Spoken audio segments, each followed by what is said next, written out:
কোরআনে হাকিম যখন আপনি স্টাডি করবেন, এই তো কোরআন শরীফ রাখা আছে, 29 নম্বর পারায় যখন আপনি ঢুকবেন, সূরা আদ-দহর বলে একটি সূরা আপনি পেয়ে যাবেন। এই সূরার আরো একটি নাম হলো সূরা আল ইনসান। 31টি আয়াত আছে এই সূরাটার ভিতরে। তার 20 নম্বর আয়াতে আল্লাহ পাকের বক্তব্য, আল্লাহ রাব্বুল আলামিন বলেন, وَإِذَا رَأَيْتَ ثَمَّ رَأَيْتَ نَعِيمًا وَمُلْكًا كَبِيرًا। আল্লাহ রাব্বুল আলামিন বলেন, হে আমার বান্দারা, যখন আমার ওই জান্নাতের ভিতরে তোমরা প্রবেশ করবে, আগমন ঘটবে, আগমন যখন আমি তোমাদেরকে ঘটাবো, ওই জান্নাতের ভিতরে যাবার পরে তোমরা দেখতে পাবে আমার জান্নাতটা অনেক মস্ত বড়, যেদিকেই তাকাবে সেদিকেই নিয়ামত আর নিয়ামতের সাম্রাজ্য। বলুন আল্লাহু আকবার। আল্লাহর জান্নাত বিশাল বড়। কত বড় বলা হয়েছে, যাকে একেবারে ছোটখাটো জান্নাত আল্লাহ দেবেন, ওই জান্নাতটার এরিয়া হবে এই পৃথিবীর 10টা সমতল্য জায়গা। আল্লাহ পাক যাকে ছোট জান্নাত দেবেন তার এরিয়াটাই হবে এত বড়। আল্লাহু আকবার। মনে করছেন এই পৃথিবীর সমতল্য 10টাকে একত্রিত করলে যতটা এরিয়া হবে, আল্লাহ পাক নিম্নতম যাকে জান্নাত দেবে তার এরিয়াটা এত বড় হবে। আর বড় যখন দেবেন সে কত বড় হবে আল্লাহই ভালো জানেন। এই চিরন্তর জান্নাতের ভিতরে আল্লাহ রাব্বুল আমিন আমাদের আদি পিতা হযরত আদম এবং হাওয়াকে সৃষ্টি করার পরে ওই জান্নাতের ভিতরে পৌঁছে দিলেন। আর পৌঁছে দেবার পরে আল্লাহ পাক ঘোষণা করলেন, কুলু ওয়াশরাবু, খাও পান করো, এই জান্নাতে তোমাদের জন্য আরাম আয়েশের জায়গায়, এখানে থাকো, এখানেই খাও পান করো। আল্লাহ রাব্বুল আমিন এই সূরাটার ভিতরে আরো বলেন জান্নাতের বৈশিষ্ট্যের কথা, মুত্তাকিইনা ফিহা আলাল আরাইক লা ইয়ারাউনা ফিহা শামসান ওয়ালা জামহারিরা। ওই জান্নাতের ভিতরে যত কোয়ালিটির ফলের বাগান আছে, ফল ফকরের গাছপালা আছে, এতে হেলান দিয়ে ড্যাশ দিয়ে আপনি ফলগুলো খেতে পারবেন। ওই জান্নাতের ফলগুলো আপনার আয়ত্তা দিন থাকবে। ওখানে আপনাকে শীত এসে কোনো কষ্ট দেবে না, ঠান্ডা আপনাকে কোনো কষ্ট দেবে না।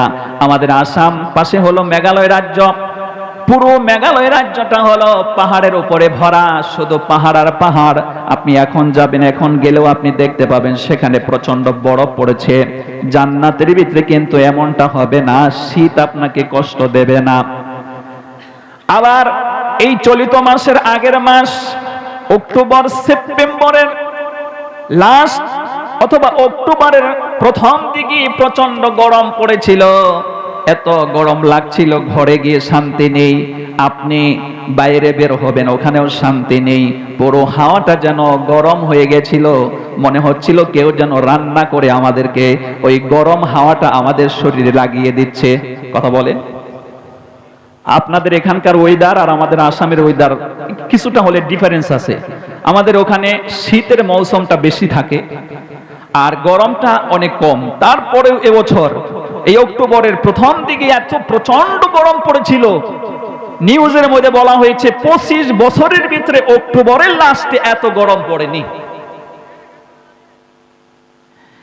আল্লাহ রাব্বুল আলামিন বলেন, মুত্তাকিইনা ফিহা আলাল আরাইক লা ইয়ারাউনা ফিহা শামসান ওয়ালা জামহারিরা। জান্নাতে এমন একটা জায়গা আল্লাহ পাক ওখানকার ওয়েদারটাকে এত সুন্দর করে রেখেছেন, ওখানে এয়ার কন্ডিশন আল্লাহ করে রেখেছেন। কোনো শীতের মৌসুম নেই, গরমের মৌসুম নেই। শরীরের জন্য সবচেয়ে যেটা ভালো ওয়েদার, যেটা নিয়মিত ঠান্ডা, ওইভাবে জান্নাতের ভিতরে চিরকাল ওই ওয়েদারটা থাকবে। বলেন আল্লাহু আকবার। ওই চিরন্তর জান্নাতের ভিতরে হযরত আদম এবং হাওয়াকে পৌঁছে দেবার পরে আল্লাহ পাক ঘোষণা করলেন, এখানে থাকো, আরাম আয়েশ করো। তবে হ্যাঁ, ওই যে গাছটা দেখতে পাচ্ছ, ওয়ালা তাকরাবা হাদিহিস শাজারাতা ফাতাকুনা মিনাজ জালিমিন, ওই গাছের ফল খাবেতে দূরের কথা, ওর নিকটবর্তী পর্যন্ত হইও না, ওর নিকটে গেলেই তোমরা জালিমদের অন্তর্ভুক্ত হয়ে যাবে। আল্লাহ পাক নিষেধ করে দিলেন। আর মানুষের কালচার এবং নেশার হচ্ছে, আপনি ফজরের সালাত আদায় করলেন, আপনার নাতি নাতনি রয়েছে ছোট ছোট, ফজরের সালাত আদায় করে আপনি রাস্তা দিয়ে হাঁটতেছেন আপনার বাড়ির পাশ দিয়ে, তো যাতায়াতের সময় আপনি রাস্তার কিনারায় জঙ্গলা জায়গায় অথবা কোনো গাছের আড়ালে একটা বিষাদর সাপ আপনি দেখতে পেলেন, তো আপনি আপনার জানেন যে আপনার নাতি নাতনি এই রাস্তা দিয়ে দৌড়ায়, তো আপনি বাড়ি গিয়ে যদি বলেন, তাকে সতর্ক করেন, তোমরা আজকে এই রাস্তায় যেও না, আমি একটু আগে হাঁটতে গিয়েছিলাম, দেখতে পেলাম ওখানে বড় একটা বিষাদর সাপ বসে আছে, ও ফস করেছিল আমাকে ধ্বংসন করার জন্য, অতএব ওই জায়গায় যেও না। এ কথা বললে আপনার নাতি নাতনি ওখানে যাওয়া বাদ দেবে না আগে যাবে? আগে গিয়ে ওই সাপ দেখবে, তারপরে ওর পেটের ভাত হজম হবে। এটা হচ্ছে মানুষের কালচার, নেচার। নিষেধ করলে আগে ওই কাজ করবে, তারপরে ছাড়বে। হযরত আদম এবং হাওয়াকে নিষেধ করা হলো,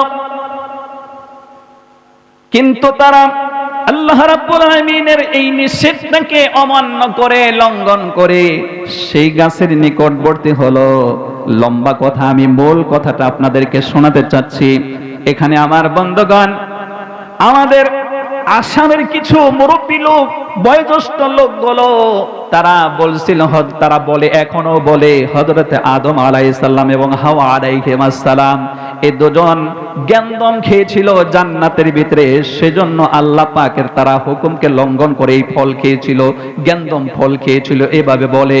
কিন্তু আমি তাফসীর ইবনে কাসির খুলে দেখলাম, এখানে গাছের ব্যাপারে যে কথা বলা হয়েছে, ওয়ালা তাকরাবা হাদিহিস শাজারাতা ফাতাকুনা মিনাজ জালিমিন, এই আয়াতের তাফসীর করতে গিয়ে আল্লামা ইবনে কাসির রাহমাতুল্লাহ আলাইহি হযরতে রাইসুল মুফাসসির হযরতে ইবনে আব্বাস রাদিয়াল্লাহু আনহুর উক্তিতে তিনি বর্ণনা করেছেন, এখানে জ্ঞানদম ফল খায়নি, বরং এখানে আঙ্গুরের ফল খেয়েছিল, যেটা আল্লাহ নিষেধ করেছিল। ওইটা খাওয়ার সাথে সাথে আল্লাহ তার প্রতি রাগান্বিত হয়ে গেলেন, ওদের প্রতি রাগান্বিত হয়ে গেলেন। জান্নাতের জামা পোশাক শরীর থেকে খসে পড়ে গেল, আল্লাহ পাক নারাজ হয়ে গেলেন। নারাজ হয়ে যাবার পর দুনিয়া নামক কুয়ার মধ্যে আল্লাহ পাক এই দুজনকে ফেলে দিলেন। ফেলে দেবার পরে নিজেরা উপলব্ধি করতে শুরু করলো, অবশ্যই আমরা আল্লাহ রাব্বুল আলামিনের হুকুমকে লঙ্ঘন করেছি। আল্লাহ পাক হলেন আমাদের মালিক, তিনি আমাদের রব, তিনি আমাদের মাওলা, তিনি আমাদেরকে সৃষ্টি করেছেন, তিনাদের হুকুম, ওই আল্লাহ রাব্বুল আলামিনের হুকুম আমাদের দুজনকে 100% মেনে চলতে হবে। এই অনুশোচনা তাদের ভিতরে শুরু হয়ে গেল। এক পর্যায়ে পবিত্র কোরআন আপনি স্টাডি করলে 8 নাম্বার পারার 2 নম্বর সূরা, সূরা আল আরাফ 206টি আয়াত আছে এই সূরাটার ভিতরে।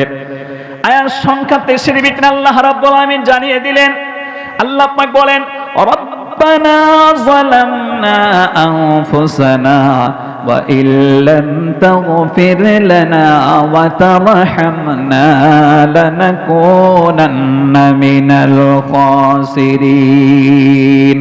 দুজনে আল্লাহ রাব্বুল আলামিনকে ডাক দিয়ে বললেন, হে আমাদের রব, রব্বানা যালামনা আনফুসানা ওয়া ইল্লাম তাগফির লানা, আমরা আমাদের নফসের উপরে জুলুম করেছি, আপনার হুকুমকে লঙ্ঘন করে আমরা নিজেরাই নিজেদের উপরে জুলুম করেছি, আপনি ছাড়া আমাদেরকে আর কেউ ক্ষমা করতে পারবে না। হে আমাদের প্রভু, হে আমাদের মাওলা, আমরা আমাদের জীবনের গুনাহকে নিয়ে তোমার দরবারে তওবা করছি, মেহেরবানি করে আপনি আমাদেরকে আমাদের জীবনের গুনাহকে মুছে দেন, আমাদের পাপকে আপনি ক্ষমা করে দেন, আপনি আমাদেরকে মাফ করে দেন, আর আপনি আমাদের প্রতি রহম করুন, দয়া করুন।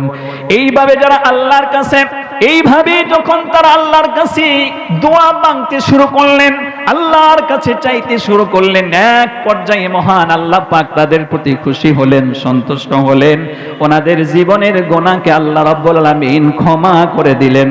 সুবহানাল্লাহ। আল্লাহ পাক তেনাদের দোয়াকে কবুল করলেন। এই জন্য এখানে এই ঘটনার ভিতরে একটা সবক আমরা পাই, সারাক্ষণ চাইতে হবে আল্লাহর কাছে। আপনি ভুল করেছেন, আল্লাহ পাক বলছেন বান্দা ভুল করেছো তো কি হলো, আমি আল্লাহ পাক গফুরুর রহিম, আমার কাছে ক্ষমা চাইলে আমি তোমাদেরকে মাফ করে দেব। এটা হলো আল্লাহ পাকের এক বৈশিষ্ট্য। আমি মানুষ, আমার ভুল হয়ে যেতে পারে, আমি ভুলের ঊর্ধ্বে নই। আপনি ভুল করেছেন, আল্লাহর কাছে কান্না করে, দিলটাকে নরম করে, চোখের পানি ছেড়ে দিয়ে যখন আল্লাহর কাছে আপনি চাইতে থাকবেন, আপনি ক্ষমা চাইতে থাকবেন, আল্লাহ পাকের রহমতের দরিয়ায় জুস মারবে, আল্লাহ পাক আপনার জীবনের গুনাহকে ক্ষমা করে দেবেন। पड़ गया जिस पर नजर बंदा को मौला कर दिया, पड़ गया जिस पर नजर बंदा को मौला कर दिया, आ गया जिस दाम में जोश कतरा को दरिया कर दिया। আল্লাহ পাকের রহমতের সাগর থেকে এক ফোঁটা রহমত যদি আপনার উপরে পতিত হয়, আপনার জন্য ইহকাল পরকাল ধন্যময় হয়ে যাবে। সেজন্য আল্লাহ রাব্বুল আলামিন আমাদেরকে এই যে সবক, এখানে আমাদেরকে সবক শিখাচ্ছেন এই দোয়ার মাধ্যমে।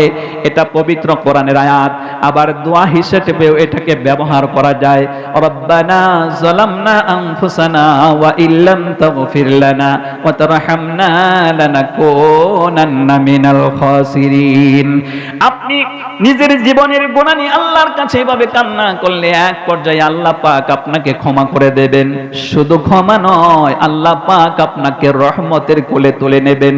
আল্লাহু আকবার। হযরত আদম এবং হাওয়া দুজনকে আল্লাহ পাক ক্ষমা করে দিলেন। ক্ষমা করে দেওয়ার পরে আল্লাহ রাব্বুল আলামিনের পক্ষ থেকে ঘোষণা হলো, অপেক্ষায় থাকো, অপেক্ষায় থাকো, ভুল করেছিলে আমি তোমাদেরকে মাফ করে দিয়েছি।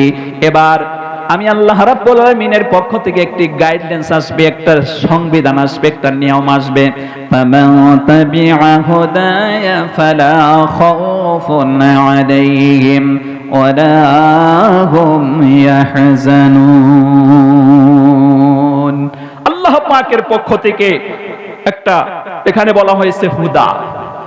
কোরআনে কারীমের অনেকগুলো নাম আছে, তার ভিতরে যিকর, হুদা, ফুরকান, এগুলো নাম কোরআন শরীফের ভিতরে আছে। আল্লাহ পাক অনেকগুলো নাম দিয়েছেন। এখানে হুদা দিয়েই হলো আল্লাহ পাকের কোরআন, আল্লাহ পাকের সংবিধান। আমার ভাষাগুলো বুঝতে পারছেন আপনারা? কথা বলুন, ভাষা বোঝা যাচ্ছে? আলহামদুলিল্লাহ। তো ফামান তাবিআ হুদায়া ফালা খাউফুন আলাইহিম ওয়ালা হুম ইয়াহজানুন। আল্লাহ রাব্বুল আলামিন বলে দিলেন, অপেক্ষায় থাকো, আমি আল্লাহ পাকের পক্ষ থেকে হেদায়েত আসবে, হুদা আসবে, কোরআন আসবে, ইসলাম আসবে। এটাকে যদি তোমরা ফলো করতে পারো, তোমাদের কোনো ভয় থাকবে না, তোমাদের কোনো টেনশন থাকবে না, তোমরা চিন্তিত হবে না, তোমরা গমগীন হবে না। ব্যাপারটা হচ্ছে যেরকম আল্লাহ রাব্বুল আলামিন জান্নাত থেকে আল্লাহ পাক আদম এবং হাওয়াকে দুনিয়ায় ফেলে দিলেন, ফেলে দেওয়ার পরে আল্লাহ পাক এমনিতেই ছেড়ে দেয়নি। আল্লাহ পাক কোরআন নাজিল করে ইসলামকে এই পৃথিবীতে ধর্ম হিসেবে আল্লাহ পাক পাঠিয়ে দিয়ে ওই আদম এবং হাওয়া, ইভেন কি আদম এবং হাওয়ার যত সন্তানাদি আছে তাদের প্রতি আল্লাহ রহম করেছেন। আল্লাহু আকবার। ব্যাপারটা এমন, কোরআনে হাকিম যখন আপনি স্টাডি করবেন, সূরা ইউনূস স্টাডি করবেন, 11 নম্বর পারার 2 নম্বর সূরার নাম হলো সূরা ইউনূস। 100 সম্ভবত 9টা আয়াত পাবেন। এখানে 57 এবং 58 নম্বর আয়াতে আল্লাহ পাকের বক্তব্য, ইয়া আইয়ুহান নাসু ক্বাদ জাআতকুম মাউইযাতুম মির রাব্বিকুম ওয়া শিফাউল লিমা ফিস সুদূর। আল্লাহ রাব্বুল আমিন গোটা বিশ্বের মানব মণ্ডলীদেরকে ডাক দিয়ে বলেন, হে গোটা বিশ্বের মানব মণ্ডলী, ইয়া আইয়ুহান নাস ক্বাদ জাআতকুম মাউইযাতুম মির রাব্বিকুম, তোমার রবের পক্ষ থেকে উত্তম নসিহত এসেছে। ক্বাদ জাআতকুম মাউইযাতুম মির রাব্বিকুম ওয়া শিফাউল লিমা ফিস সুদূর। উত্তম নসিহত মানেই হচ্ছে আল্লাহ পাক কোরআন নাজিল করেছেন। এই কোরআনটা আসার সাথে সাথে আল্লাহ রাব্বুল আলামিন আমাদের প্রতি করুণা করেছেন। উত্তম নসিহত শুধু এই কোরআন উত্তম নসিহত নয়, বরং আল্লাহ পাক এখানে আরো একটা বৈশিষ্ট্য করে দিলেন, বৈশিষ্ট্যের কথা উল্লেখ করলেন। কোরআন শরীফকে আল্লাহ পাক বললেন শিফাউল লিন্নাস, অন্তরসমূহের রোগের এটা হলো শিফা। সুবহানাল্লাহ। অন্যত্র আপনি কোরআন স্টাডি করলে পড়বেন 15 নম্বর পারা সূরা বনী ইসরাঈল 82 নম্বর আয়াতে আল্লাহ পাক বলেন ওয়ানুনাজ্জিলু মিনাল কুরআনি মা হুয়া শিফাউন ওয়া রাহমাতুল লিল মুমিনিন ওয়া লা ইয়াজিদুল যালিমিনা ইল্লা খাসারা। আল্লাহ পাক বলেন এই কোরআনটাকে আমি অবতীর্ণ করেছি। অবতীর্ণ করার কারণটাই হচ্ছে এই কোরআন হলো মুমিনদের জন্য রোগের শিফা হবে। আর যারা এই কোরআনকে গ্রহণ করবে না, মানবে না, এই কোরআনকে ফলো করবে না, কোরআনের সাথে আমার বন্ধগণ কুফরি সাব্যস্ত করবে, অস্বীকৃতি জ্ঞাপন করবে, তাদের জন্য এই কোরআন ক্ষতি বৃদ্ধি করবে, তাদের বেমার বাড়তে থাকবে। আর যারা কোরআনকে মানবে সেই মুমিনদের জন্য এই কোরআন হলো রোগের শিফা। সুবহানাল্লাহ, আল্লাহু আকবার। আল্লাহ পাক এজন্য আমাদের প্রতি ইসলাম অবতীর্ণ করে কোরআন নাজিল করে আমাদের প্রতি করুণা করেছেন, দয়া করেছেন।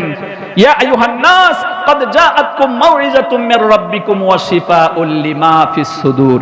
এরপরে আল্লাহ পাক বলেন ওয়া হুদাও ওয়া রাহমাতুল লিল মুমিনিন।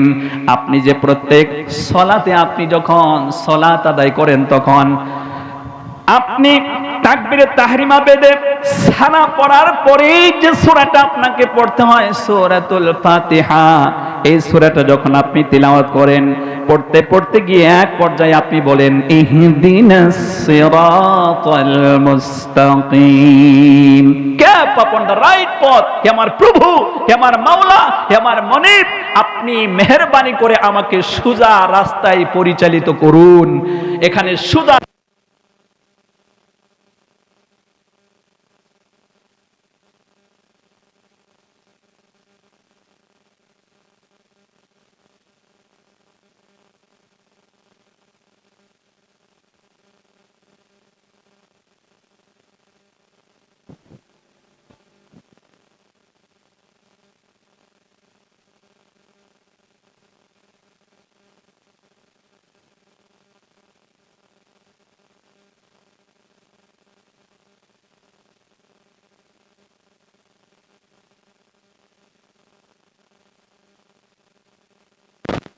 قل بفضل الله وبرحمته فبذلك فليفرحوا।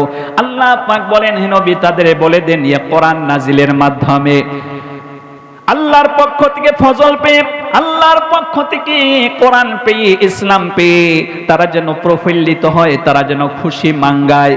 কারণ এই পৃথিবীতে আমরা যা কিছু অর্জন করতেছি সব কিছু রেখে একদিন আমাদেরকে মরতে হবে, আমাদেরকে কবরে চলে যেতে হবে। তবে হ্যাঁ, আপনি যদি ইসলাম গ্রহণ করে কোরআনের উপরে যখন আপনি আমল করবেন, এই আমল আপনার জন্য চিরস্থায়ীভাবে আপনার জন্য আল্লাহর দরবারে বাকি থাকবে। আল্লাহু আকবার। এজন্য আল্লাহর পক্ষ থেকে ইসলাম ধর্ম মনোনীত করেছেন এবং কোরআন নাজিল করেছেন। এর মাধ্যমে আল্লাহ পাক আমাদের প্রতি বড় দয়া করেছেন, করুণা করেছেন। সুবহানাল্লাহি ওয়া বিহামদিহি। আসুন সেই কোরআন থেকেই কিন্তু আমি কথাগুলো বলার চেষ্টা করছি। আমি কিন্তু ফালতু কথা একটাও বলিনি। আপনারা যেহেতু প্রোগ্রাম দিয়েছেন, জালসা দিয়েছেন কোরআন এবং হাদিস থেকে কথা বলা এবং শোনার জন্য, কথা বলুন ঠিক কিনা? এজন্য আমি এই কোরআন থেকেই কথাগুলো বলার চেষ্টা করছি। এতটা আলোচনার মাধ্যমে আমরা বুঝতে পারলাম আল্লাহ আমাদের প্রতি সবচেয়ে বড় দয়া করেছেন। আল্লাহ পাক ইসলাম ধর্ম আমাদের জন্য মনোনীত করেছেন এবং সবচেয়ে বড় আল্লাহ দয়া করেছেন কোরআন নাজিলের মাধ্যমে। এবার হযরত আদম এবং হাওয়ার প্রতি নির্দেশ এসলো আল্লাহর পক্ষ থেকে, ফামান তাবিআ হুদায়া ফালা খাউফুন আলাইহিম ওয়ালা হুম ইয়াহজানুন। অপেক্ষায় থাকো, আল্লাহ পাকের পক্ষ থেকে হেদায়েত আসবে, এটাকে ফলো করলেই তোমাদের কোনো ভয় থাকবে না, তোমাদের কোনো টেনশন থাকবে না। আমার ভাইয়ারা, তিনাদেরই সন্তান আমরা। আল্লাহ রাব্বুল আলামিন এই গাইডলাইন্সের মাধ্যমে, এই কোরআনের মাধ্যমে, আল্লাহ পাকে কোরআন যখন আপনি স্টাডি করবেন, 4 নাম্বার পারা সূরা আলে ইমরান 100 সম্ভবত 2 নাম্বার আয়াতে বলা হয়েছে ওয়াতাসিমু বিহাবলিল্লাহি জামিআন ওয়া লা তাফাররাকু। আল্লাহ পাক বললেন, তোমরা বিভিন্ন দলে বিভক্ত হয়ে যেও না, ইসলামকে আঁকড়ে ধরো, কোরআনকে আঁকড়ে ধরো, তোমরা বিচ্ছিন্ন হয়ে যেও না। এখানে কোরআনকে আল্লাহ পাক বলেছেন রজ্জু, রশি বলা হয়েছে। হযরতে আদম এবং হাওয়াকে দুনিয়া নামক কুয়ার মধ্যে আল্লাহ পাক ফেলে দিয়ে আল্লাহ এমনিতেই ছেড়ে দেননি। আল্লাহ পাক কোরআন নামক রশি নাজিল করে আল্লাহ পাক বলেছেন, এ কোরআন পড়ো, ধরো, কোরআনের হুকুমগুলো মানো। এই কোরআন নামক রশির মাধ্যমে আল্লাহ পাক টান দিয়ে এই দুনিয়ার বান্দাকে আল্লাহ পাক আবার জান্নাতে নিতে চায়। কথা ঠিক না ভুল? কথা বলুন একটু। নিঃসন্দেহে এটা 100% সত্য কথা। কোরআনে হাকিম যখন আপনি স্টাডি করবেন, 14 নম্বর পারা সূরা আন-নাহল আপনি যখন স্টাডি করবেন, 9 নম্বর আয়াতে আল্লাহ পাকের বক্তব্য, ওয়া আলাল্লাহি কাসদুস সাবিলি ওয়া মিনহা জাইর ওয়া লাউ শাআ লাহাদাকুম আজমাইন। আল্লাহ পাক বলেন, এই পৃথিবীতে আছে অসংখ্য বাঁকা পথ এবং মত রয়েছে, এর ভিতরে সঠিক পথ কোনটা হবে, জান্নাতের পথ কোনটা হবে, এটা বলে দেওয়ার দায়িত্ব আল্লাহ নিজ হাতে, আল্লাহ পাক নিজে এটা গ্রহণ করেছেন। এবং আল্লাহ পাক যুগে যুগে নবী রাসূল প্রেরণের মাধ্যমে সে কথাগুলো আমাদের পর্যন্ত পৌঁছে দিয়েছেন। সুবহানাল্লাহি ওয়া বিহামদিহি। সেজন্যই আমাদের বন্ধুগণ, উপস্থিত সম্মানিত যুবক ভাইয়েরা, আমাদেরকে এমনি সময় লস করলে চলবে না। আমাদেরকে এই ইসলাম শিখতে হবে, বুঝতে হবে, কোরআন পড়তে হবে, বুঝতে হবে। এই কোরআনের মাধ্যমে, কোরআনের উপরে আমল করে, আল্লাহর হুকুম পালন করে আমাদেরকে ওই চিরস্থায়ী জান্নাতের অধিকারী হতে হবে। তবেই আমরা পবিত্র কোরআন সূরা আলে ইমরানের 185 নম্বর আয়াতের লাস্টে এই কথা বলা হয়েছে, ফাকাদ ফাস। আল্লাহ রাব্বুল আলামিন বলেন, কুল্লু নাফসিন যায়িকাতুল মাউত ওয়া ইন্নামা তুওয়াফাউনা উজুরাকুম ইয়াওমাল কিয়ামাহ ফামান যুহজিহা আনিন নারি ওয়া উদখিলাল জান্নাতা ফাকাদ ফাস। कुल्लु नफ्सिन दाइकातुल मौत, every soul taste of the dead. हर जान को एक मर्तबा मौत का प्याला चखना ही होगा, इससे कोई नहीं बच सकेगा।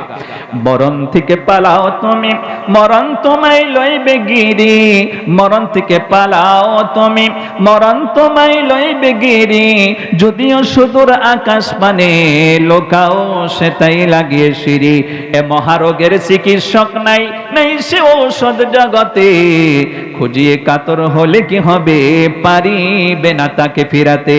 আমার বন্ধুগণ, আমি জন্ম নিয়েছি, আমার পিছনে একটা জিনিস আছে, জন্মর পিছনের জিনিসটাই হলো মৃত্যু। আমার বন্ধুগণ, প্রতিনিয়ত আমাদের প্রতি সে হা করে আছে। আমার ভাইয়েরা বসে আছে আমাদেরকে পাকড়াও করে এই দুনিয়া থেকে আমাদেরকে বিদায় করার জন্য। সুতরাং ওই মৃত্যু আসার আগেই আমাদেরকে ইসলাম ফলো করতে হবে, আল্লাহকে রাজি করতে হবে, খুশি করতে হবে। আর তা যদি ফলো করতে পারি, আল্লাহ পাক বলেন, তুমি এমন একটা আমল তৈরি করো, এমন একটা ঈমান তৈরি করো, যার মাধ্যমে তুমি কিয়ামতের দিবসে ওই জাহান্নাম থেকে তুমি বাঁচবে, নিজের জন্য জান্নাতকে ওয়াজিব করতে পারবে। আল্লাহ পাক বললেন, ফাকাদ ফাস। এরাই হলো আসল কামিয়াবির ব্যক্তি, কামিয়াবি দল, কামিয়াবি ব্যক্তি, কামিয়াবি মানুষ। সেজন্য আমার বন্ধুগণ, আল্লাহ রাব্বুল আলামিন যে ইসলাম আমাদের প্রতি অবতীর্ণ করেছেন, ইন্নাদ-দীনা ইনদাল্লাহিল ইসলাম, surely the true religions with Allah is Islam. আল্লাহ পাকের কাছে একমাত্র মনোনীত ধর্মের নাম হচ্ছে ইসলাম। কথা বলুন ঠিক কিনা? পবিত্র কোরআন 3 নম্বর পারা আপনি পড়বেন, সূরা আল ইমরান 85 নম্বর আয়াত, ওয়া মান ইয়াবতাগি গায়রাল ইসলামি দীনান ফালা ইউকবালা মিনহু ওয়া হুয়া ফিল আখিরাতি মিনাল খাসিরিন, and whoever desires a religion other than Islam, it shall not be accepted from him, in the hereafter he shall one of the lost। বলা হয়েছে ইসলামকে বাদ দিয়ে অন্য কোন মত, অন্য কোন আদার রিলিজিয়ান্স আপনি কবুল করে, অন্য ধর্মকে কবুল করে আপনি যদি মৃত্যুবরণ করেন, আল্লাহ পাক বলেন নো অ্যাকসেপ্টেবল, এটা আল্লাহর কাছে গ্রহণযোগ্য হবে না। কিয়ামতের দিন সে খাকসার হবে, সে চিরস্থায়ী জাহান্নামে পতিত হবে। নাউযুবিল্লাহি মিন যালিক। কি ইসলাম? আল্লাহ পাক ইসলাম আপনি যদি ইংরেজিতে বানান করেন, এখানে 5টা লেটার হয়, ISLAM। এই ইসলাম শব্দটাকে বানান করতে গেলে 5টা লেটার লাগে। আমি আপনাদেরকে একটা এক্সাম্পলের মাধ্যমে বোঝাচ্ছি। ইংরেজি এটা একটা অক্ষরও, আবার পাশাপাশি এ দিয়ে একটা ওয়ার্ডও হয়। আই মানে আমি, এস একটা শব্দ হবে সারান্ডার, সারান্ডার মানে আত্মসমর্পণ করে দেওয়া। I S. এল এ ল, এল এ ল, ল মানে সংবিধান, আইন হুকুম, আল্লাহ এবং আল্লাহ রসুলের হুকুম আপনাকে পালন করতে হবে।